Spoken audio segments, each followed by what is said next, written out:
Donc bonjour et bienvenue sur ma chaîne Sandra by Faith, je m'appelle Sandra et je suis de retour aujourd'hui avec un Faith Talk. Et cette vidéo sera assez particulière parce que de base, les trois sujets dont je vais vous parler, je les avais initialement préparés en tant que sujets séparés. Donc j'étais censée faire une vidéo pour chacun des sujets. Mais étant donné que tous les sujets convergent vers la même chose, en fait ça va globalement vers le même thème principal, j'ai décidé de réunir les trois en un. Donc je ne sais pas combien de temps cette vidéo va faire, mais parce que c'est un sujet assez important quand même, je préfère déjà te prévenir maintenant que peut-être ça va prendre un peu de temps. Je sais vraiment pas combien de temps ça va prendre, mais je vais faire de mon mieux pour que ça dure pas très longtemps, pour pas trop m'étaler, pour être vraiment le plus concise et précise possible. Mais je te préviens déjà que ça va durer un peu de temps, mais de toute façon je pense que tu le vois là sur la vidéo. Tu pourras le voir hein, parce que bon voilà. Donc aujourd'hui je vais parler des préjugés qu'on peut avoir quand on débarque fraîchement dans l'église, parce que comme tu le sais, si tu as déjà regardé mon témoignage ou si tu es sur cette chaîne depuis un moment, tu sais que moi quand j'ai donné ma vie à Christ, j'ai commencé chez moi à la maison et en plus de ça j'ai un passif, enfin j'ai grandi dans une famille de confession catholique, donc je ne connaissais rien des églises, des assemblées évangéliques, apostoliques, peu importe, et voilà, donc je ne connaissais rien du système de fonctionnement, de comment ça se passe à l'intérieur, des relations, etc. Je connaissais rien du tout et comme tu le sais aussi, ça fait maintenant un peu plus d'un an que j'appartiens à l'assemblée à laquelle j'appartiens, donc celle dans laquelle je prie aujourd'hui, ICC. Donc et quand j'ai donné ma vie à Christ de base, j'ai d'abord fait un an chez moi, comme je le dis toujours, un an à étudier la parole à la maison et à me laisser enseigner et guider par le Saint-Esprit. Donc quand moi j'arrivais à l'église, j'avais beaucoup de préjugés et je me suis rendu compte aussi que quand on arrive fraîchement dans l'église et quand on est népias, comme on nous appelle, les népias, donc les nouveau-nés spirituels, les gens ont beaucoup de préjugés sur nous aussi et souvent c'est pas très facile et on tombe généralement de 10 000 étages parce qu'il y a vraiment expectation versus reality. Donc c'est vraiment ce que tu croyais que ça allait être contre ce que c'est réellement. Et je me suis dit que ce serait bien en fait d'en parler parce que je sais qu'il y a beaucoup de personnes qui passent par les mêmes situations, qui expérimentent les mêmes choses, mais on ne le vit pas forcément de la même façon et on ne réagit pas forcément de la même façon. Donc le but de cette vidéo, c'est pas de venir casser, c'est pas de venir calomnier, c'est pas de venir parler mal de qui que ce soit ou de quoi que ce soit ou d'exposer qui que ce soit de quelque manière que ce soit, mais c'est vraiment de faire en sorte que chacun, toi qui me regardes, si tu es dans cette situation, si tu es passé par cette situation ou si tu t'apprêtes à passer par cette situation, de savoir que à un moment donné en fait de ta vie en assemblée, tu vas faire face à une de ces situations ou à toutes ces situations, comme moi personnellement j'ai fait face à toutes les situations que je vais te présenter, et il faudrait que tu saches en fait comment réagir et comment t'adapter en fait en fonction de ce que tu auras en face de toi. Donc je vais parler des préjugés qu'on a quand on est nouveau converti, des préjugés que les gens ont par rapport aux nouveaux convertis. Je vais parler aussi des déceptions qu'on peut avoir dans l'église parce que et ça va faire partie des préjugés, tu comprendras, donc des déceptions qu'on peut avoir dans l'église, et je vais parler aussi de l'hypocrisie dans l'église.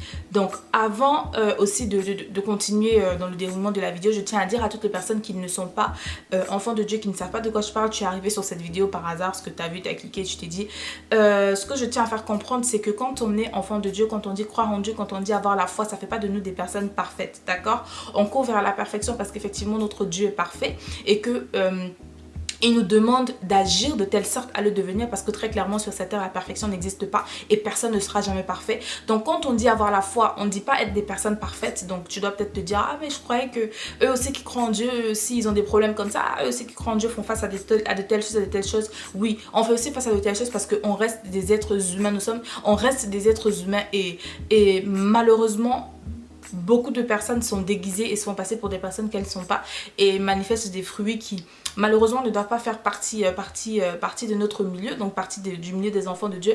Malheureusement on fait face à ce genre de situation, mais je le dis parce que c'est bon de savoir en fait que même si aujourd'hui on vit avec des valeurs différentes, il y a toujours quand même des valeurs de nos vies anciennes ou des valeurs de ce monde qui réussissent à s'infiltrer en fait au milieu de nous. Donc c'est important de le dire. Donc non, quand on croit en Dieu, quand on a la foi, on n'est pas parfait. Et oui, on a aussi des problèmes, on fait aussi face à certaines choses. Mais maintenant, ce qui nous différencie en fait de d'autres personnes, c'est la façon dont on réagit face à ces problèmes et le comportement et l'attitude qu'on a en fait. donc face à ces problèmes. Donc, et le Seigneur m'a convaincu qu'il fallait que je sois très explicite, donc dans le sens où je vais me baser sur ce que moi j'ai vécu personnellement. Maintenant, il est clair qu'à chaque fois que je fais des vidéos, comme je le dis toujours, chacun des sujets que j'aborde sur cette chaîne, ce sont des sujets que soit j'ai déjà vécu, soit je suis en train de vivre, ou soit je suis en train de vivre. Donc moi, quand je fais des vidéos, je ne viens pas m'asseoir pour te parler de choses que je ne sais pas, pour te parler de choses dont je n'ai aucune idée, juste pour faire genre ou autre. Non, ce sont vraiment des choses sur lesquelles le Seigneur m'enseigne, des choses sur lesquelles le Seigneur m'a enseigné, sur lesquelles il continue de m'enseigner, etc.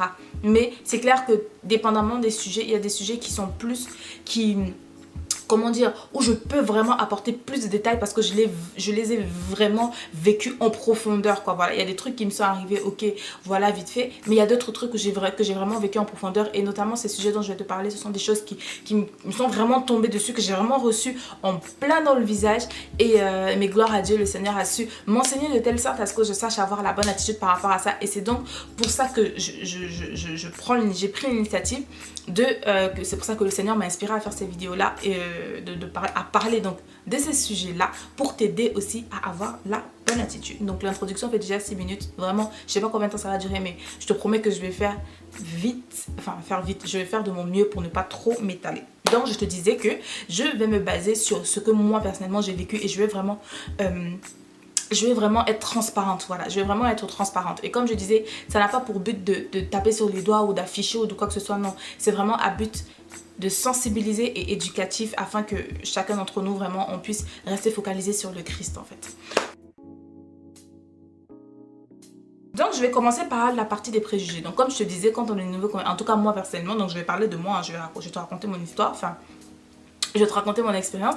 Moi, comme je te disais, donc j'ai rencontré le Seigneur en mars 2015. J'ai commencé à véritablement m'attacher à lui autour de septembre, octobre 2015. Donc je commençais vraiment à découvrir sa parole, etc., etc. Et donc pendant tout ce temps-là, j'ai fait 1 an donc à la maison, donc 1 an dans ma chambre, à regarder les prédications, à étudier la Bible, étudier la parole, les louanges, les adorations, à découvrir vraiment le Seigneur et à me laisser enseigner par le Saint-Esprit au fur et à mesure. Donc ça a duré pendant 1 an à la maison, et je vivais déjà vraiment des choses waouh, je vivais des trucs intenses, et j'avais une soeur avec qui c'était la seule soeur d'ailleurs, je dirais, c'était la seule que je connaissais qui était née de nouveau, avec qui je le partageais de temps en temps, mais même avec elle à un moment donné le Seigneur m'a mis à cœur de pas tout partager, parce que il y a des choses en fait, quand on vit intimement avec le Seigneur, on doit les garder juste entre nous et le Seigneur, parce que c'est une relation d'intimité. C'est comme quand c'est comme mari et femme en fait, tu vois. Il y a des choses que quand les époux se disent dans leur chambre parentale ou dans leur chambre, voilà, de couple, il y a des choses qui traversent pas ces murs là, tout simplement parce que c'est à eux, c'est dans leur intimité. Donc le Seigneur m'a vraiment mis à cœur que même s'il y a des choses que je partage, je ne peux pas tout partager, même si c'est ma sœur, même si je l'aime de tout mon cœur, et même si elle est plus mature que moi dans le Seigneur, parce qu'elle a donné sa vie, enfin, même si elle est dans le Seigneur depuis bien plus longtemps que moi, jusque là il y a des choses que je ne peux pas partager. Donc je vivais vraiment beaucoup de choses et que je partageais souvent avec elle et tout ça. Et moi dans ma tête, je me disais, mais ce que je vis là, parce que pour moi c'était waouh Seigneur, en fait moi j'étais sûre que le Dieu que j'ai découvert, toutes ces personnes qui vont dans des assemblées évangéliques et tout ça machin, ce sont des personnes qui vivent en fait ce que je vis. Voilà, dans ma tête c'était clair que tout le monde vivait ça. Donc moi j'étais sûre que quand j'allais arriver en assemblée, j'allais trouver que tous les frères sont en feu, que tous les frères sont zélés, que tous les frères vivent ce que je vis, que tous les frères sont attachés à Christ, que tous les frères sont en admiration devant... Moi j'étais sûre que tout le monde vivait ce que je vivais, tu vois ce que je veux dire. Et sauf que je pense que tu comprends que il y a vraiment milieu entre ce qu'on croit, ce qui est et ce qui est vraiment. Donc du coup quand j'arrive en assemblée, c'est pas ça. Donc la première chose que tu dois savoir, c'est que tout le monde ne vit pas ce que tu vis en assemblée, et tout le monde n'aime pas Dieu comme toi tu aimes le Seigneur. Si tu l'aimes de tout ton cœur, que tu ne peux pas faire la moindre chose sans rien lui demander, sache que non, c'est pas, tout le monde ne vit pas ça, parce que tout le monde n'est pas aussi consacré que toi, parce que tout le monde n'a pas pris cette décision là de laisser le Seigneur être la base de sa vie, tout simplement. Ensuite, le deuxième préjugé, donc voilà, c'était ça, c'était que tout le monde est en feu pour Dieu, que tout le monde l'aime, que tout le monde vit ce que moi je vivais dans le secret, que tout le monde est parfait. Moi je croyais vraiment qu'à l'église, voilà, oui, il peut y avoir des petites tensions, mais vraiment que les gens, que tout le monde était mature vraiment pour se dire non, on est des enfants de Dieu, il y a des choses qu'on fait pas. Donc, je croyais que tout le monde allait me comprendre. Donc, comme je te disais, je racontais tout le temps les histoires que enfin, je racontais souvent les expériences que j'avais à ma sista et je me disais que non, mais il y a des choses que les gens vont comprendre et tout. Donc, et ce qui fait que quand moi je suis arrivée en assemblée et que j'ai commencé à discuter avec les frères, je me suis dit, c'est quoi ça? Parce que je lui me parle de quoi? Mais tu vois ce que je veux dire? Donc, non, tout le monde ne peut pas te comprendre parce que tout le monde ne vit pas ce que tu vis, parce que voilà, tout le monde n'est pas si intime que ça avec le Seigneur. Je me disais aussi qu'il fallait que je sois amie avec tout le monde parce que tout le monde il est beau, tout le monde il est content, maintenant on s'aime, il n'y a plus de voilà, d'affinité où tu dois être amie avec tout le monde, sauf que non, tu n'es pas appelé à être amie avec tout le monde. Tu dois aimer tout le monde parce que le Seigneur dit tu t'aimeras, tu aimeras ton prochain comme toi-même, mais tu n'es pas appelé à être amie avec tout le monde. Donc c'est normal. Après c'est pas ah non, celle-là je vais pas la blairer, non, c'est juste que il y a des gens avec qui tu n'as pas plus d'intimité que ça, mais ça ne t'empêche pas d'être courtois, ça ne t'empêche pas de discuter avec la personne ou autre, mais il y a juste des personnes avec qui tu n'es pas appelé à être plus intime que ça en fait, voilà, tout simplement. Donc tu n'es pas appelé à être ami avec tout le monde, parce que Jésus lui-même, il y avait des gens qu'il appelait mon ami et d'autres non, pas du tout, alors qu'eux, ils étaient tous parmi ses disciples. Ensuite, il faut savoir que la maturité spirituelle ne dépend pas du nombre d'années qu'on a passé dans le Seigneur, et crois-moi que ça, je l'ai découvert à mes dépens, bien avant même d'arriver dans les assemblées, mais ça aussi c'est super important à comprendre. Et là je parle vraiment du principe que je m'adresse à quelqu'un qui est vraiment déjà en train de réfléchir à aller en assemblée, parce que pour faire l'histoire courte, moi j'ai commencé à ressentir après les 1 an, donc du coup j'ai passé à la maison. J'ai oublié de couper mon téléphone. C'est toujours pour ça, quand je vous dis que quand vous commencez à faire quelque chose qui est en relation avec le Seigneur, peu importe, coupez toujours votre téléphone, parce que comme par hasard, il y a toujours à un moment donné il y a toujours un message qui va arriver qui sort de nulle part. Et d'habitude, je coupe mon téléphone et là, je ne l'ai pas coupé. Et là, il a fallu que je réponde et là, j'ai perdu le fil. Franchement. Anyway. Donc, je disais quoi? Donc voilà, je disais que sache que la maturité spirituelle ne dépend pas du nombre d'années que tu as passé dans le Seigneur. Mais ça, je pense que c'est quelque chose que tu as déjà dû entendre. Parce qu'on nous enseigne beaucoup. Donc si tu regardes les prédicateurs qu'on suit généralement, tu as déjà dû l'entendre parce qu'on nous enseigne, on nous a déjà assez enseigné dessus. Ensuite, je suis toujours dans les préjugés, hein. Donc je me disais aussi que je dois plaire à tout le monde et que je dois faire comme tout le monde. Donc ça veut dire que, et je me souviens une fois j'étais allée dans une assemblée, et dans cette assemblée, enfin c'était du coup l'assemblée, l'ancienne assemblée de ma soeur dont je te parle, donc Raïssa. Je pense que je t'ai déjà parlé de Raïssa dans une de mes vidéos. Donc voilà, elle s'appelle Raïssa.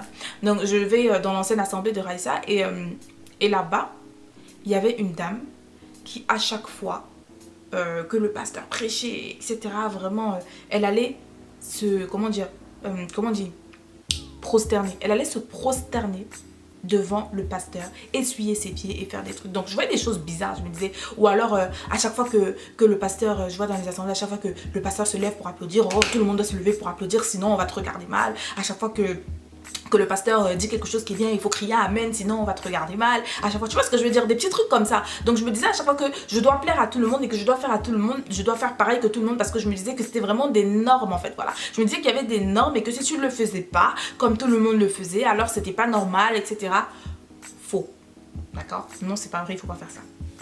Il faut faire ce que le Seigneur te demande de faire, et tu comprendras pourquoi plus tard pourquoi je te dis ça. Ensuite, je me disais que, enfin, un des préjugés, par contre, ça c'est un préjugé que j'ai jamais eu, mais ça je le dis pour ceux qui seraient tentés à croire ça. Il faut savoir que le pasteur n'est pas Dieu et que tu ne dois pas lui obéir à tout prix, parce que je vois beaucoup, mais vraiment beaucoup, et j'entends beaucoup d'hérésies, de choses qui de toute façon ça fait même pas de sens, parce que le Seigneur a dit tu n'auras point d'autre Dieu devant ma face. Donc normalement ce n'est que Dieu, l'avis de Dieu et le conseil de Dieu qui doit prévaloir sur toute chose. Ça veut dire que même si c'est le pasteur qui te dit quelque chose qui est en désaccord avec ce que le Seigneur te dit, c'est pas parce que c'est le pasteur que tu dois faire ce qu'il te dit. Tu fais ce que Dieu te dit. Si ce qu'il te dit est en accord avec ce que Dieu te dit, ok, gloire à Dieu. Mais si c'est en désaccord avec ce que le Seigneur te dit, tu fais la volonté de Dieu, parce que c'est Dieu, notre Dieu, et qui reste notre Dieu.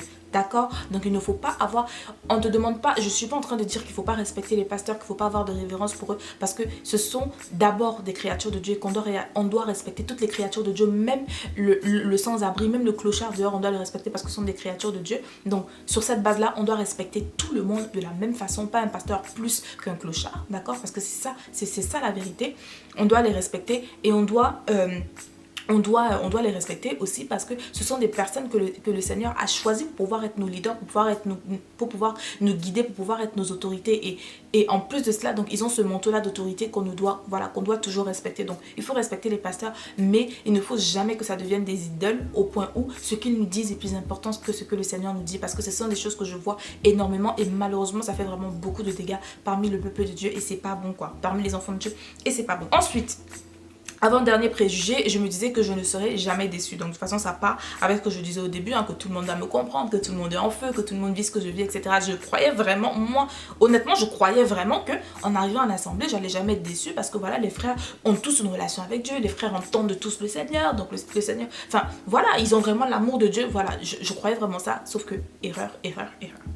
Et ensuite, ça c'est pas un préjugé que moi j'ai eu personnellement mais que j'ai eu à cœur de noter. Faut savoir que ta spiritualité ne doit pas s'arrêter dans le bâtiment, dans l'église, l'église, le bâtiment, parce que aujourd'hui ce qu'on on appelle les assemblées dans lesquelles on va prier église, mais en vérité ce sont des assemblées parce que l'église c'est la grande communauté, c'est l'épouse de Christ en fait, l'église. Donc c'est tous les enfants de Dieu, l'église c'est tous les enfants de Dieu dans les quatre coins de la terre en fait, c'est ça véritablement l'église. Mais aujourd'hui on dit juste église parce que voilà, c'est une adaptation de langage qu'on a fait aujourd'hui, mais sinon là où on va prier ce sont des assemblées, ce ne sont que les bâtiments. Donc ça veut dire que ta vie avec le Seigneur ne soit pas basée dans ce qui se passe uniquement dans les bâtiments, parce que je vois trop de personnes qui à l'église sont zélées, servent, sont dans tous les pôles, sont à côté du pasteur, font tout, mais à partir du moment où ils traversent les bâtiments de l'église, ça y est, c'est terminé, Dieu est resté dans le bâtiment et moi maintenant je peux faire ma vie ailleurs. Non, c'est pas comme ça que ça se passe, parce que on doit avoir conscience que le Seigneur nous voit, nous regarde tous les jours et la véritable vie de l'église c'est en dehors de ces bâtiments là, parce que c'est nous qui ramenons la présence de Dieu dans ces endroits là, d'accord? Donc ensuite, je vais passer au côté maintenant déception dans les églises, parce que ça aussi, malheureusement, ce sont des choses qui existent et qui, j'ai l'impression, ne font que grandir davantage et davantage et font en sorte que les personnes désertent les églises parce qu'ils se disent que si les hommes les ont déçus, alors Dieu va les décevoir, alors que pas du tout. Et comme je te disais, je me base sur ce que moi j'ai vécu personnellement. Donc, je vais te raconter quelque chose par quoi je suis passée quand je suis arrivée dans mon assemblée ici, donc à ICC Toulouse, d'accord?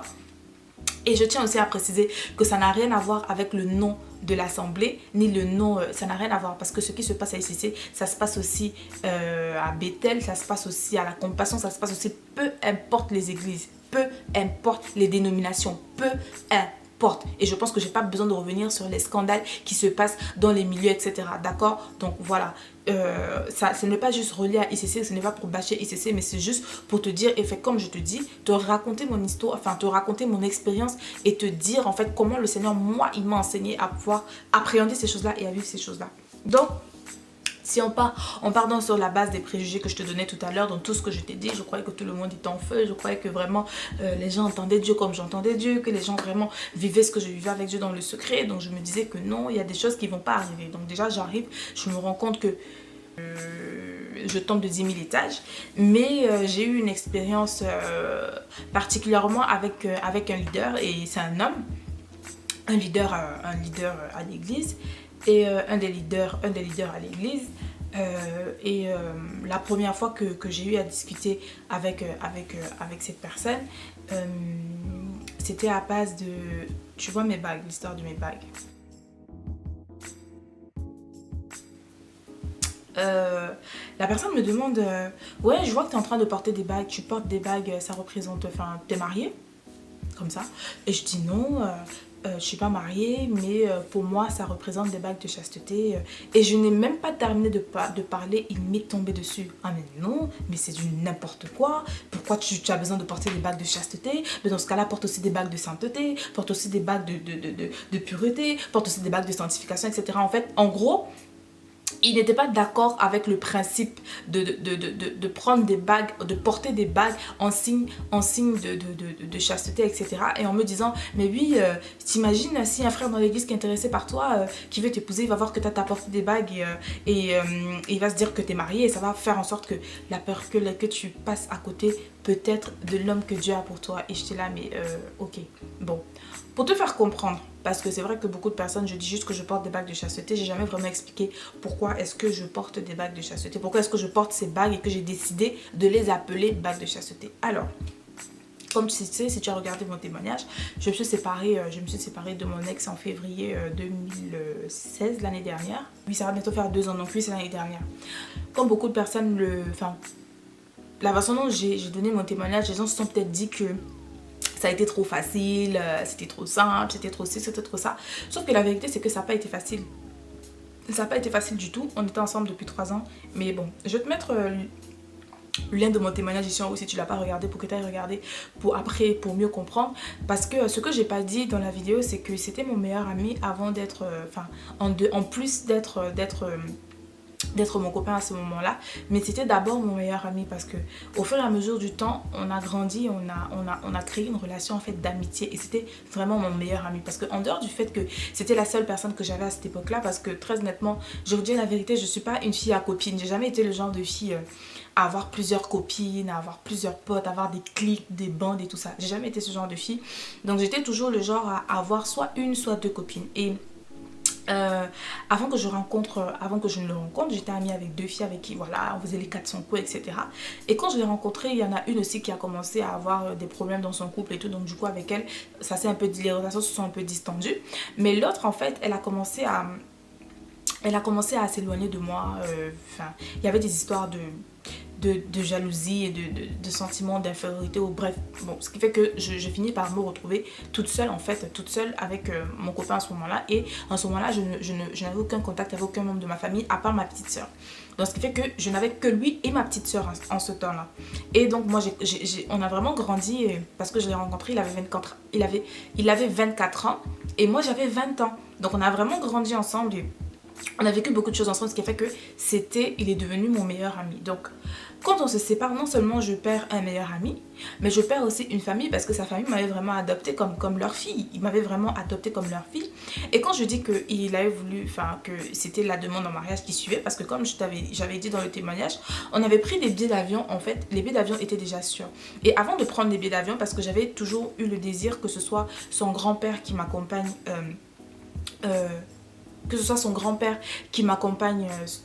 à l'hôtel pour le jour du mariage, de la bénédiction religieuse du coup. J'avais toujours voulu que ce soit son grand-père qui m'accompagne, ce qui fait qu'avant qu'il ne prenne les billets d'avion ou autre, quand il va... Et donc je te disais, parce que là j'ai dû changer la batterie, voilà. Qu'est-ce que je disais? Et donc je disais que voilà, ça a été très difficile parce que non seulement il y avait nous qui étions engagés, il y avait lui qui était engagé, il y avait sa famille aussi, il y avait ses grands-parents parce qu'il a encore ses grands-parents. Il est encore béni d'avoir ses grands-parents. Donc il avait déjà annoncé, toute sa famille savait déjà que parce qu'on partait au Cameroun et que c'était au Cameroun qui comptait me demander ma main. Parce que je lui avais toujours dit que si il faut qu'on se marie, quand il faudra qu'on se marie, je tiens vraiment à ce que tu rencontres d'abord mon père. Donc voilà. Et donc c'était sûr qu'on partait au Cameroun. Moi je savais déjà, et parce qu'il m'avait déjà lancé, il m'avait déjà dit plusieurs fois, voilà. Donc je te raconte ça pourquoi, en fait, pour que tu comprennes que quand je dis dans le témoignage que je l'ai quitté parce que je me suis rendu compte que j'étais plus amoureuse de Jésus que de lui, etc. Faut pas que tu aies l'impression que c'était trop facile, parce que c'était pas facile. C'était pas facile. Mais malgré le fait que ce soit la chose la plus difficile vraiment que j'ai eu à faire jusque là dans ma vie, j'ai quand même choisi Jésus parce que c'était pour dire à quel point vraiment j'avais rencontré Jésus, quoi, tu vois. C'était pas parce que, comme j'ai vu dans des commentaires des personnes qui ont dit ouais, c'était trop facile pour elle, apparemment elle fait les choses que quand ça l'arrange, etc. Donc c'était très difficile de se séparer. Donc on s'est séparés, mais bien évidemment au début, je pense que comme pour beaucoup de personnes, quand on se sépare d'une relation aussi longue, et en plus on avait une relation assez fusionnelle, parce que comme je te disais, c'était mon meilleur ami en plus d'être mon copain, donc on avait une relation fusionnelle. Et c'était pas le genre de fusionnel quand on entend les gens dire oh, entre nous c'est fusionnel et on les voit se détruire. Non, c'était le genre de fusionnel en se construisant en fait l'un et l'autre. Et c'était vraiment... Bref. Donc c'était très difficile. Et donc comme beaucoup de couples, quand on se sépare, parce qu'on avait quand même déjà fait 3 ans ensemble et tout, au début c'est pas évident, on continue à se parler, on continue à s'envoyer des messages, de prendre des nouvelles, etc.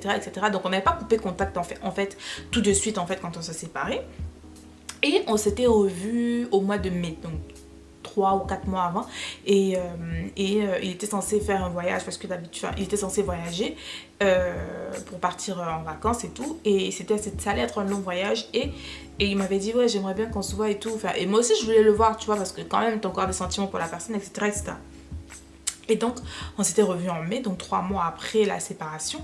Et quand je partais le voir, parce que moi je viens le voir, je sais en fait dans mon cœur que là où je suis en train de partir, il y a quelque chose de pas bien qui va se passer. Je savais que j'allais pécher contre le Seigneur de toute façon. Je savais, mais pas de manière très explicite, tu vois, parce que je me disais, mais non, je vais résister, je vais, je vais être forte, je vais prier, si c'est chaud, je vais nanana. Sauf que non, malheureusement, c'est pas ce qui s'est passé. Mais je savais donc que comme j'étais en train de partir à quelque chose de bien qui allait pas se passer, qui allait se passer, de pas bien qui allait se passer, mais je sais pas pourquoi je vais pas dire que j'avais la paix, parce que tu n'as pas la paix quand tu as péché, mais je savais qu'après ça, quand même, le Seigneur, il n'allait pas m'en vouloir, parce que c'est la vérité. Quand tu pêches contre Dieu, le Seigneur, il t'en veut pas. Il continue de t'aimer, même s'il n'apprécie pas ce que tu as fait. Quand tu demandes pardon sincèrement à Dieu, il continue de t'aimer. Tu vois ce que je veux dire? Donc je suis descendue le voir, et comme prévu, hein, comme su, quand tu te retrouves dans la même maison, dans le même appartement avec quelqu'un que tu as aimé, avec quelqu'un avec qui tu as partagé autant de choses que j'ai partagé avec cette personne, ou alors tout simplement avec quelqu'un que tu as déjà connu intimement, il faut pas se leurrer. Donc c'est pourquoi les gens qui disent ouais, j'ai donné ma vie mais je vais pas me séparer, je crois qu'on va réussir à rester, c'est faux, c'est des balivernes. Franchement, c'est du n'importe quoi. Donc on est tombé et j'ai eu une douleur, mais en fait quand ça s'est passé, j'ai eu mal, mais tu sais, c'est pas le genre de... C'est une douleur en fait que j'avais jamais ressentie. Mais c'était genre, pas le genre de douleur, t'as juste envie de faire n'importe quoi. Mais c'est vraiment, j'ai senti, c'était la première fois vraiment que... Et je crois que depuis, j'ai plus ressenti quelque chose comme ça, en tout cas venant du Saint-Esprit. C'est la première fois que je ressentais vraiment la tristesse du Saint-Esprit. Quand tu entends que le Saint-Esprit a été attristé, c'est la première fois que je ressentais vraiment la tristesse du Saint-Esprit en moi. Et j'étais dévastée, mais vraiment. Mais pourtant, sur le coup, je me suis repentie. Ouais, Seigneur, pardonne-moi et tout machin, tu vois. Mais j'avais vraiment ressenti quelque chose que je me suis dit. Et quand je suis rentrée sur Paris, je me suis dit, Seigneur, tu vois, ce que j'ai ressenti là, je veux plus jamais le ressentir de toute ma vie. Je veux plus jamais avoir à t'attrister, parce que j'ai vraiment en fait ressenti ce que le Seigneur ressent quand on pêche contre lui. C'est fou, hein. C'est fou, hein. On se dit peut-être que des fois, c'est des petites choses. Oh, mais non, comme c'est Dieu, il a pas mal au cœur, il ressent rien et tout. Non. Mais sauf que Jésus a aussi un cœur. Il a aussi des sentiments. Et il a aussi mal quand on fait des choses qui vont à l'encontre. Quand on fait des choses qui vont à l'encontre de sa volonté. C'est pas en mode, non, je suis tout puissant, ils auraient dû m'obéir, ils se fâchent et tout, nana. Non. C'est... Aujourd'hui, tu m'appartiens, aujourd'hui, tu es mon épouse, aujourd'hui, tu es à moi. Donc, quand tu fais des choses qui sont contraires à ce que je te préconise de faire, ça me fait mal au cœur. Et j'ai vraiment ressenti la douleur que le Seigneur ressent quand on pêche contre lui. Et surtout, quand on pêche contre lui dans l'impudicité. Et je me suis dit, Seigneur, ce que j'ai ressenti là, je veux plus jamais, jamais de ma vie te blesser, te faire mal au cœur, ou savoir que je t'ai attristé de quelque façon que ce soit, même d'ailleurs, tu vois. Et c'est donc comme ça que je décide que je fais une alliance avec toi, parce que ce qu'il faut savoir, mes frères et sœurs, c'est que donner sa vie à Christ, ça suffit pas. Il faut vivre selon lui, selon sa parole. Et en plus de ça, faire des alliances quotidiennement, faire des alliances régulièrement en fait. Et ce sont ces alliances-là vraiment qui nous couvrent, très honnêtement. Mais il y a beaucoup de personnes qui enseignent par rapport, qui expliquent ça en fait, de faire des alliances avec le Seigneur. Et si je trouve une vidéo en particulier, parce que je sais que je l'ai déjà entendu chez le pasteur Marcelo, chez le pasteur Jérémy Sourdril, etc. Et je sais que ce sont des choses qui fonctionnent vraiment. Donc, et toujours là, et c'était ma première alliance que je faisais avec le Seigneur. J'ai dit, Seigneur, je fais une alliance avec toi. Je décide je décide d'acheter des bagues. Donc, ça, ce ne sont pas les bagues originelles. Ah, tu peux voir. Et j'aime toujours en porter deux.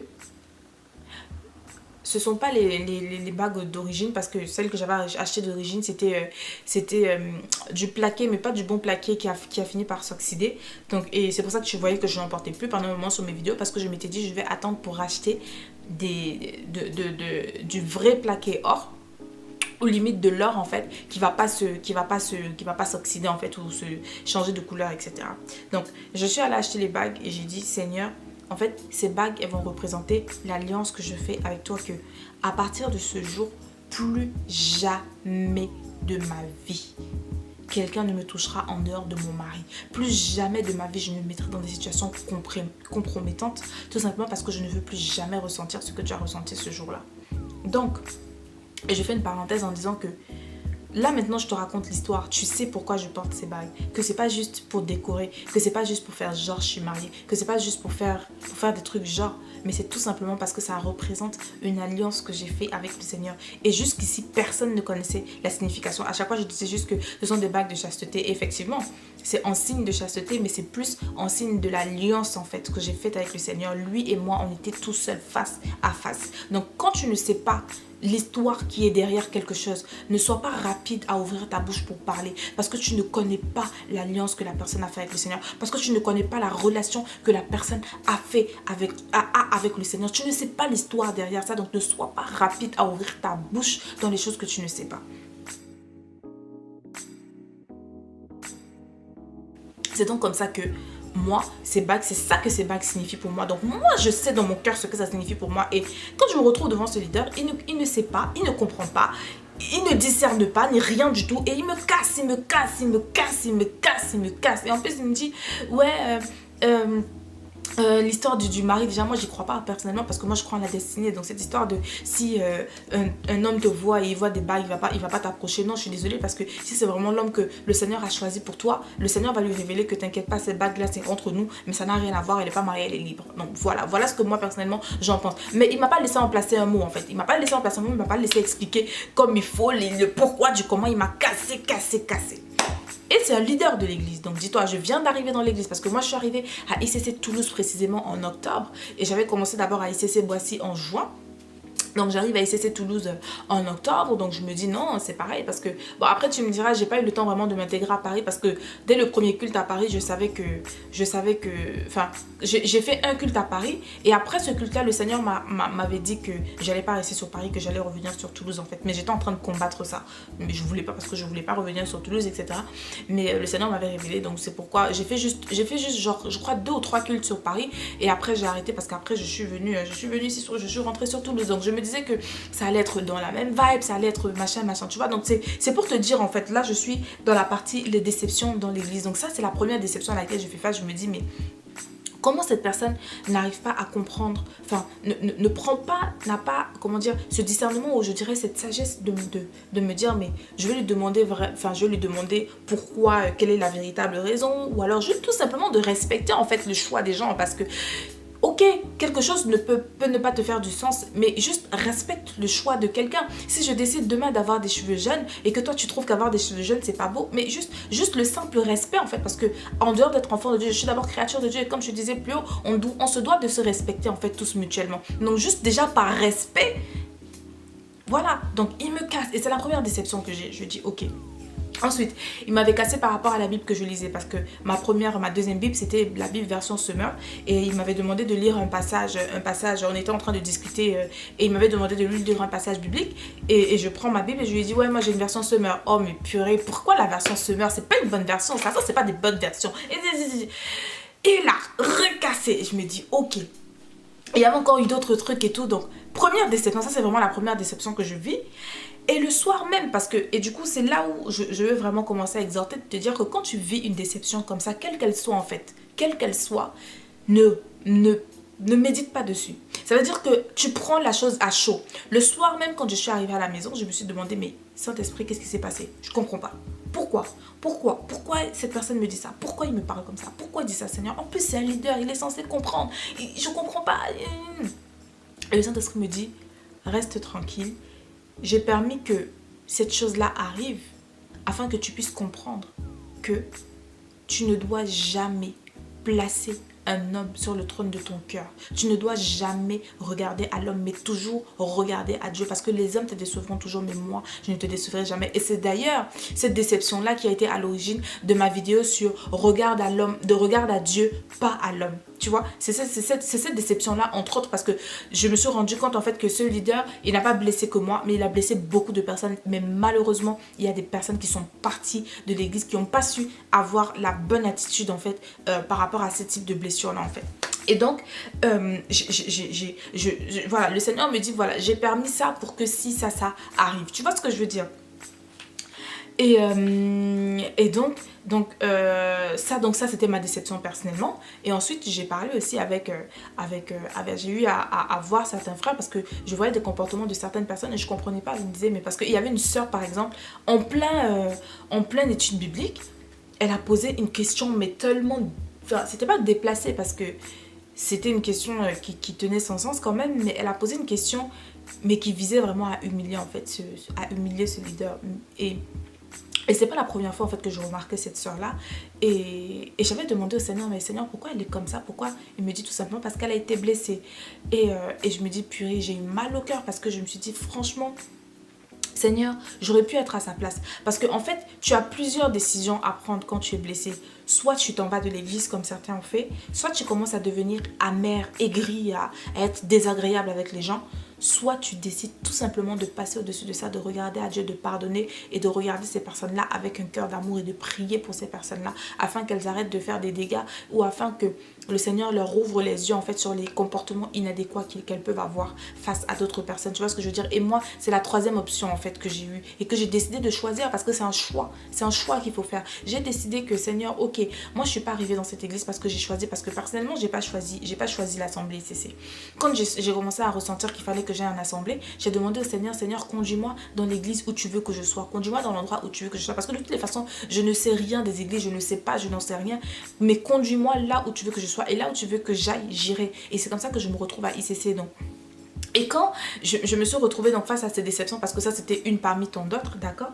Et quand je me suis retrouvée face à d'autres déceptions qui n'ont pas su, qui étaient plus difficiles que ça, et quand j'entends tous les histoires des frères, je me disais, mais Seigneur, moi j'ai envie de partir et tout. Je veux partir de cette église, etc. Mais le Seigneur me dit, tu ne peux pas partir parce que c'est moi qui t'ai envoyé là-bas. Tu vois ce que je veux dire? Et si tu décides si tu dis que tu veux m'obéir et que je vais faire ma volonté, il faut que tu restes dans cette église parce que c'est moi qui t'ai envoyé là-bas et je sais pourquoi je t'ai envoyé là-bas. Donc c'est comme ça que je me retrouve en train de ne pas partir d'ICC parce que tu te souviens, je crois, dans une vidéo, dans la vidéo du témoignage du culte qui avait été puissant, je te disais que je passais par un moment où de grandes réflexions, où j'ai vraiment senti que j'étais vraiment à deux doigts de partir. Mais toujours parce que j'ai gardé mes yeux fixés sur le Seigneur et j'ai gardé en tête que je suis arrivée là-bas parce que c'est le Seigneur qui m'y a conduit, pas parce que je suivais un homme, pas parce que je suivais un mouvement de foule, pas parce que je suivais un nom, je suis restée dans cette église. Donc en fait, ce que je vais te faire comprendre dans le volet déception, c'est que on va tous avoir des déceptions d'une manière ou d'une autre, de quelque manière que ce soit, mais il faut juste qu'on ait la bonne attitude. Et la bonne attitude, c'est de continuer de regarder vers le Seigneur, de continuer de garder en tête que c'est pour lui en fait qu'on fait toutes les choses qu'on fait, et de continuer tout simplement de marcher dans l'amour. Parce que je t'ai parlé de la sœur qui avait posé la question qui visait à humilier. Cette sœur, en fait, aujourd'hui, elle est aigrie, mais d'un point, d'un niveau, c'est juste horrible. T'as jamais vu ça et ça fait juste mal au cœur. Ça fait vraiment mal au cœur de voir quelqu'un comme ça. Et tu sens que non seulement spirituellement, elle est en train de s'attacher elle-même, mais même physiquement, ça commence à se ressentir sur elle en fait. Elle est aigrie. À l'église, elle parle à personne. Elle est amère. Et quand je dis qu'elle parle à personne, même pas un bonjour. Ça veut dire qu'elle arrive à l'église parce qu'on fait des navettes. La dernière fois, je l'ai vue. Elle a pris la navette, elle arrive dans la voiture, elle dit bonjour à personne. Elle salue même pas le chauffeur, celui qui prend le temps de venir nous chercher à nous conduire. Elle ne dit bonjour à personne, on lui dit bonjour, elle répond pas. Ou alors, limite, elle a des accès de colère ou de fureur ou de violence. Et je me suis dit, purée Seigneur, mais elle... Et j'avais discuté avec elle parce que elle ne me connaissait pas et tout, donc je l'ai croisée ce jour-là. Et c'était même pas je l'ai croisée, c'était le Seigneur qui avait fait en sorte que ce jour-là, je parle effectivement avec elle pour que je puisse comprendre. Parce que quand j'avais remarqué déjà qu'elle avait les comportements qu'elle avait, j'ai demandé au Seigneur qu'est-ce qui va pas avec elle. Le Seigneur m'a mis à cœur de prier pour elle. Et quand je priais donc pour elle, le Seigneur m'a révélé toutes ces choses-là et m'avait dirigée à discuter avec elle. Et donc je discute avec elle et tout, et je me rends compte qu'elle est vraiment me blessée. Pourquoi? Tout simplement parce qu'elle a ouvert son cœur à l'offense et elle n'a pas su en fait repousser l'offense quand il fallait. Parce que c'est ça aussi, quand tu fais face à des déceptions, tu as le choix, comme je te disais, soit d'accepter l'offense, soit de repousser l'offense, comme le Seigneur m'a donné la force de faire, parce que c'est pas par mes propres forces que j'y suis arrivée, c'est tout simplement par les forces du Seigneur. Donc comme le Seigneur m'a donné la force de faire, de repousser en fait l'offense. Et elle n'a pas repoussé cette offense. Elle a vraiment gardé ça pour elle. Et aujourd'hui, c'est en train de la détruire malheureusement à petit feu parce que l'amertume et l'aigreur et toutes ces choses-là, c'est pas bon. Et surtout encore, elle est à l'église tous les dimanches. Et quand j'ai discuté avec elle, elle me disait non, moi je sais que je viens pour Dieu, pour Christ et tout. Oui, mais tu peux pas dire aimer Dieu, tu peux pas dire aller à l'église pour Dieu, aimer Dieu, mais ne pas aimer son peuple, mais être méchant avec ses enfants, comment dire, indécente, être mauvaise. Tu vois ce que je veux dire? Avoir tous ces mauvais ressentis parce que ça ne sert à rien, ça te bloque toi-même. Tu vois ce que je veux dire? Donc, quand tu fais face à des déceptions, tu as trois solutions. Soit tu pars, soit tu restes et t'es blessé et tu fais payer à tout le monde, soit tout simplement tu décides de pardonner en te disant que nul n'est parfait, même si c'est à l'église, nul n'est parfait, et, euh, et de marcher dans l'amour, prier pour ces personnes et continuer à vivre tout simplement, être poli, être posé, être bien, marcher dans l'amour en fait avec ces personnes. Et c'est pas quelque chose de facile parce que comme je te disais, moi à un moment donné je voulais partir et comme j'avais cette conscience-là que je savais que si je partais, j'allais vraiment terriblement désobéir au Seigneur et le blesser, je me suis dit, ok Seigneur, je vais pas partir, mais j'ai besoin de temps en fait pour pouvoir vraiment digérer tout ça et remettre les choses en fait en ordre parce que moi je suis pas ce genre de personne, je vais à l'église le dimanche tout simplement pour qu'on voit que je suis allée à l'église ou alors pour pas que les frères disent qu'elle on la voit plus ou etc. Non, moi en fait je garde toujours en tête comme je te dis que je regarde à Dieu et non à l'homme. Ça veut dire que si par exemple je sens qu'il y a un dimanche où je vais aller à l'église mais je vais pas écouter, je vais pas je vais pas être connectée à mon Dieu parce qu'on va à l'église le dimanche pour être connectée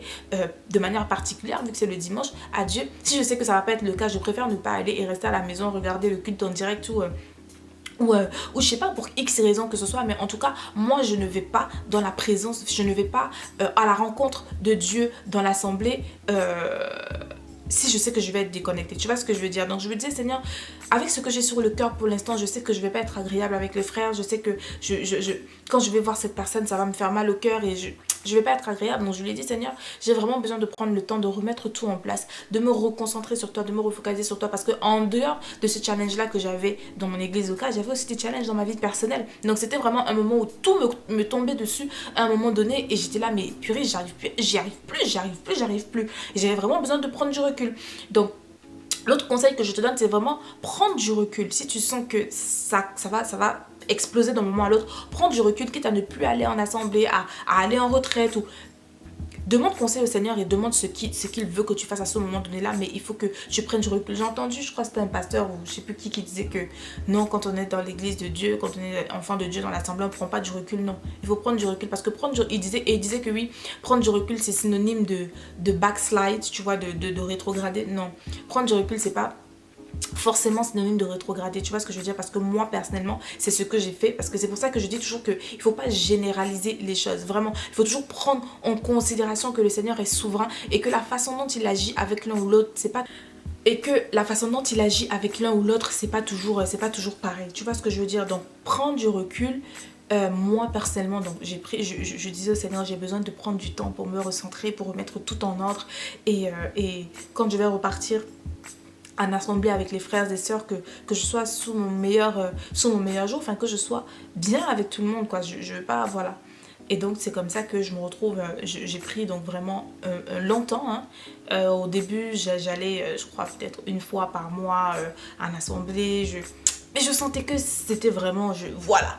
Et du coup, j'ai pris genre 1 mois et demi ou 2 mois où j'allais vraiment quasi plus du tout. Je n'allais plus du tout, on me voyait pas, ni rien du tout. Rien, on me voyait pas parce que je prenais le temps en fait de me reconstruire et de remettre les choses à leur place et de vraiment asseoir cette idée-là que oui, ce sont des enfants de Dieu, oui, on a l'assemblée, oui, etc. Mais tout le monde n'est pas parfait et que on peut être encore blessé et justement d'entraîner mon cœur finalement à ne pas prendre l'offense, à ne pas accepter l'offense de qui que ce soit et à uniquement tourner mes regards vers le Seigneur. Donc c'est pour te dire que si je suis en train de réfléchir à aller en assemblée, déjà demande au Seigneur où est-ce qu'il veut que tu ailles pour qu'il te guide lui-même et que tu saches que tu es au bon endroit au bon moment.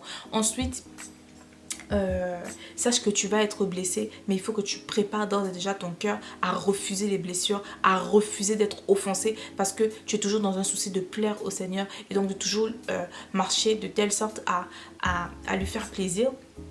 Et enfin, toujours marcher dans l'amour en fait. À toujours marcher dans l'amour en partant du principe que nul n'est parfait et que il y a des dérapages qui peuvent arriver, mais que tu dois toujours, que ta base finalement doit toujours être le Seigneur, parce que même si les hommes te déçoivent, quels qu'ils soient, le Seigneur lui ne te décevra jamais. Et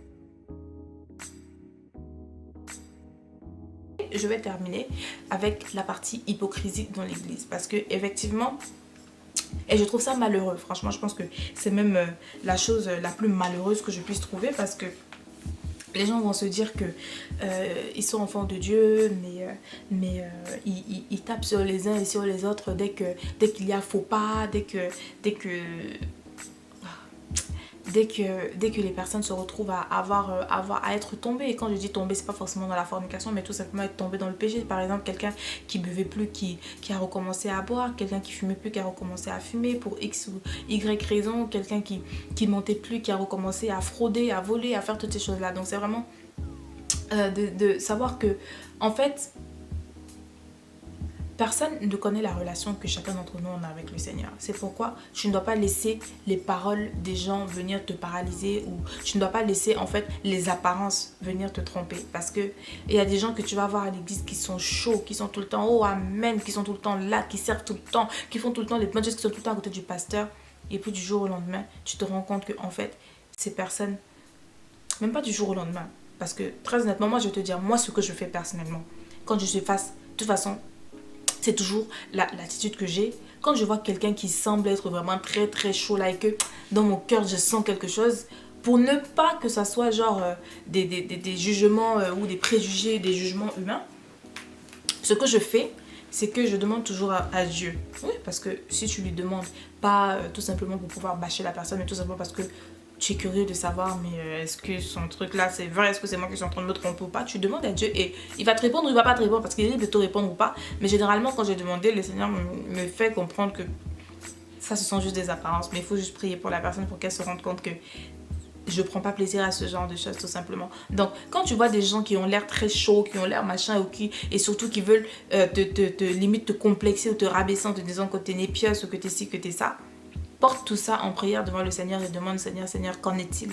réellement, qu'en est-il vraiment. Donc il faut savoir qu'il y a beaucoup d'hypocrites, il y a beaucoup de personnes qui se font passer pour ce qu'ils ne sont pas, il y a beaucoup de personnes qui pointent les autres du doigt en disant que eux ils sont meilleurs tout simplement parce qu'on ne voit pas ce qu'ils font dans le noir. Non, il faut pas de supériorité en fait, tu vois, parce que ces personnes là généralement en fait, comment reconnaître les hypocrites dans l'église? Les hypocrites ce sont les personnes qui ont toujours des sentiments, qui ont toujours des airs de supériorité, tu vois, quand ils te parlent il y a toujours tu ressens toujours que cette personne te prend de haut en fait, parce que moi je suis à l'église depuis plus longtemps que toi, parce que moi je suis née de nouveau depuis plus longtemps que toi, parce que moi j'ai tel nombre d'années dans le Seigneur, parce que moi je sers à côté du pasteur, parce que moi je fais ci, parce que moi je fais ça, tu vois ce que je dis, c'est comme ça que tu reconnais les hypocrites. Parce que je dis ça hypocrite, pourquoi? Parce que l'hypocrisie va main à main avec l'orgueil, parce que ce sont des personnes qui basent en fait leur importance en fonction des positions humaines qu'ils ont, mais non en fonction de leur relation avec le Seigneur, tu vois ce que je veux dire.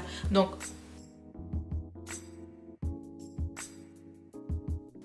oui, tu vas rencontrer de l'hypocrisie dans les églises. Oui, tu vas rencontrer des choses qui, qui font pas de sens. Oui, tu vas être déçu. Oui, tu vas tomber de 10 000 étages. Mais aujourd'hui, au travers de cette vidéo, je veux vraiment t'encourager à avoir toujours la bonne attitude, à te dire que tu vas pas en assemblée parce que tu veux te faire des amis ou parce que tu veux plaire à un homme, mais tout simplement parce que tu veux prendre plaisir à communier avec tes frères, tout ça, tout simplement pour la gloire de Dieu. Peu importe ceux qui te déçoivent, peu importe ceux qui veulent te traiter de ce qu'ils veulent te traiter, parce que moi aussi j'ai entendu, déjà le premier jour où je suis arrivée à l'église, j'ai vu des regards, mais laisse tomber. J'ai entendu des choses, j'ai vu des choses, des gens bref, j'ai vu, entendu des choses, mais finalement, comme je dis toujours, tu sais, quand tu sais qui tu es, que tu sais ce en quoi tu as cru, et quand tu as véritablement une relation personnelle avec le Seigneur, tu pourras faire face à toutes les tribulations que tu feras face. Le Seigneur lui-même finira par te justifier.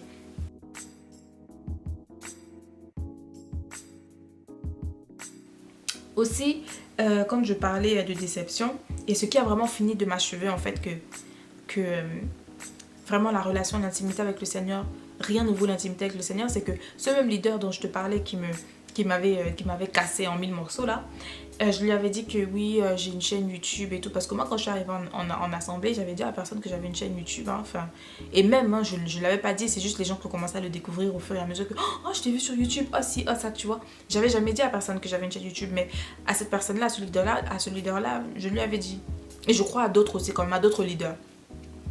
Et à ce leader-là, je lui avais dit. Et il me fait... là encore, il y a eu des commentaires, franchement, qui... En fait, comme je disais, à chaque fois que je me retrouvais dans sa présence, je crois que je l'avais déjà dit dans une vidéo, à chaque fois que je me retrouvais dans sa présence, je me sentais toujours rabaissée, en fait. Je me sentais toujours rabaissée, diminuée, humiliée, comme en fait... en fait, moins que rien en fait. Genre, toutes les idées que je pouvais avoir, tout ce que je pouvais dire, tout ce que je pouvais, c'était nul. Zéro en fait. À ses yeux, ça représentait rien, tu vois. Et donc, je lui explique, voilà, que j'ai une chaîne YouTube et tout ce que je fais, etc. Pourquoi est-ce que je le fais, etc. Et à la fin, il me dit... euh, et je lui avais expliqué quelque chose que j'avais eu avec un membre de ma famille qui m'avait demandé d'arrêter ma chaîne YouTube. Et lui aussi, il me dit, bah moi je pense pareil hein, que cette personne, tu dois arrêter cette chaîne YouTube parce que je ne pense pas, je ne crois pas que ce soit ce à quoi le Seigneur t'appelle. Et, et quand il m'a dit ça, tout de suite dans mon cœur, j'ai eu comme la conviction en fait de chasser cette parole, de ne pas la prendre en fait cette parole, de ne pas l'accepter. Voilà, j'ai eu la conviction dans mon cœur de ne pas accepter cette parole parce que j'ai senti que c'était en contradiction. Parce que cette chaîne YouTube, j'ai toujours su que c'était le Seigneur qui me demandait de le faire. Toujours, j'ai toujours eu la ferme conviction que c'était le Seigneur qui me demandait de le faire. Mais c'était au tout début de ma chaîne. J'avais quoi? J'avais 140 ou 145 abonnés, etc. Donc c'est vraiment au tout début de la chaîne. Et comme je dis, c'était un leader, tu vois. Donc je me disais, mais quand même, un leader, tu vois, j'ai été tentée à un moment donné de me dire, oh peut-être c'est un, tu vois, je me trompe. Mais comme je dis, de l'autre côté, il y avait cette conviction-là que non, cette parole-là ne l'accepte pas. Et il me dit ça, et après, moi aussi bêtement, et ce jour-là, terminé de parler avec ce leader, j'ai dû me repentir parce qu'il me dit, c'est pas ce à quoi le Seigneur t'appelle, tu dois la faire. Moi aussi, je suis d'avis que tu dois arrêter YouTube parce que je pense pas que ce soit ce que le Seigneur t'a demandé de faire. Et moi aussi, bêtement, j'ai dit, ah, oui, je sais que c'est pas ce qu'il m'a demandé de faire. Mais à l'instant même où j'ai dit ça, j'ai su que j'avais péché contre le Seigneur parce que je savais en fait que c'était le Seigneur qui m'avait demandé de le faire. Et dire le contraire, c'était mentir. Donc, dès que j'ai terminé avec lui, ce soir-là, je rentre à la maison, j'ai demandé pardon à Dieu parce que j'ai dit, Seigneur, je te demande pardon parce que j'ai menti. J'ai menti. Je sais que c'est toi qui m'as demandé de le faire. Et de dire que je vais arrêter de le faire parce que je sais que c'est pas ce que tu m'as demandé de le faire, ce que tu m'as demandé de faire, c'était un mensonge. Donc, j'ai dit, Seigneur, je te demande pardon. Et après, je lui ai dit, Seigneur, regarde alors maintenant comment je fais, comment est-ce que je me comporte, regarde tout ce qu'on m'a dit, regarde tout ce que je vis et tout ça, tout ça. Et comme je disais, le Seigneur m'a dit, je permets toutes ces choses pour que tu puisses comprendre que tu dois rester accroché à moi et uniquement à moi seul. Jamais personne ne doit prendre la place sur le trône de ton cœur. Je dois être la seule personne qui doit être le roi sur ton cœur. Et donc, à partir de ce jour-là, en fait, j'ai su que mon seul rempart et la seule personne à qui je regarderai, ça sera Jésus. Peu importe qui viendra se mettre devant moi pour me dire quoi que ce soit, ça sera mon Seigneur. Et je me calquerai toujours en fait sur la voie, sur les instructions que le Seigneur me donne. Et je m'attendrai toujours à lui en fait. Donc,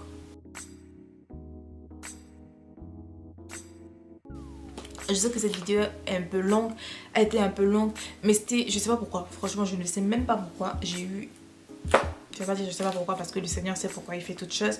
Donc je veux vraiment t'encourager à savoir que la vie en assemblée est bien, elle est géniale, elle est très bien parce que le Seigneur ne peut pas nous appeler à marcher seul. Le Seigneur ne peut pas nous appeler à vivre notre foi tout seul. Au début, oui, ça peut être génial et encore, ça dépend des parcours de chacun. Comme moi, je dis, moi j'ai commencé dans la chambre tout simplement parce que c'est le Seigneur qui voulait que ça se passe comme ça pour moi. Mais peut-être pour toi, non, peut-être pour toi, il faut que tu aies en assemblée tout de suite. Je sais pas, j'en sais rien, mais comme je te dis, le plus important, c'est toujours de demander en fait la volonté de Dieu. C'est toujours de demander à Dieu, Seigneur, quelle est la façon dont toi tu veux que moi j'agisse. Parce que le Seigneur agit différemment avec chacun d'entre nous parce qu'il a une relation personnelle, intime et spécifique avec chacun d'entre nous. Donc cette vidéo, c'est vraiment pour t'encourager en te disant que quel que soit ce par quoi tu passes dans ton assemblée, quelles que soient les raisons, quelles que soient les tribulations, quelle que soit la difficulté, etc. Remets tout ça entre les mains de Dieu et demande à Dieu ce que tu dois faire. Et de deux, continue toujours de marcher dans l'amour et ne cède jamais, mais jamais à l'amertume ou à quelque autre forme de choses, que ce soit des calomnies, que ce soit des ci, de ça. Non, ne cède jamais à cela. Comme je disais tout à l'heure, si tu as besoin de prendre, si tu sens que tu as besoin de prendre un temps où tu vas prendre du recul, prends ce temps-là, remets tout en ordre avec le Seigneur et repars de bon pied, et rempli d'amour en fait pour être une aide dans ton assemblée. Parce que c'est ça aussi, quand on est blessé, on peut plus apporter un service correct comme il faut. On peut plus servir le Seigneur correctement comme il faut dans l'assemblée parce qu'on commence juste à regarder aux hommes et on oublie en fait que le service qu'on rend dans l'assemblée, c'est Dieu qu'on sert mais c'est pas les hommes. Donc quand on est blessé, on commence à rendre des services bancals tout simplement parce qu'on se dit que ce sont les hommes qu'on sert alors que non. En fait, on perd de focus Dieu et on commence à se focaliser sur les hommes et c'est pas bon.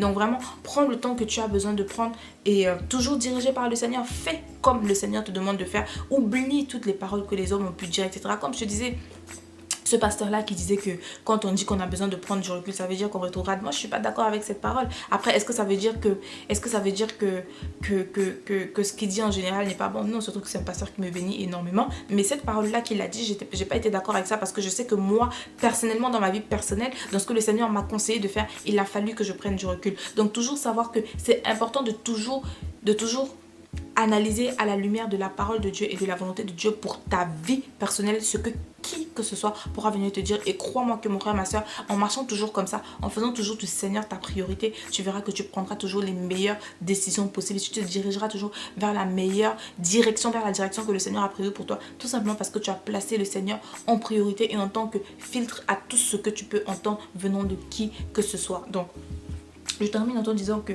si tu avais entraîné ton cœur à recevoir la critique, à recevoir les déceptions, entraîne aujourd'hui ton cœur à fermer ton cœur à cela et à juste marcher selon l'amour du Seigneur. Et si tu étais parti de ton église pour tes histoires comme ça, je t'encourage vraiment à remettre les choses en ordre avec le Seigneur et à revenir en assemblée, parce que la vie en assemblée est indispensable, parce que c'est le Seigneur lui-même qui a institué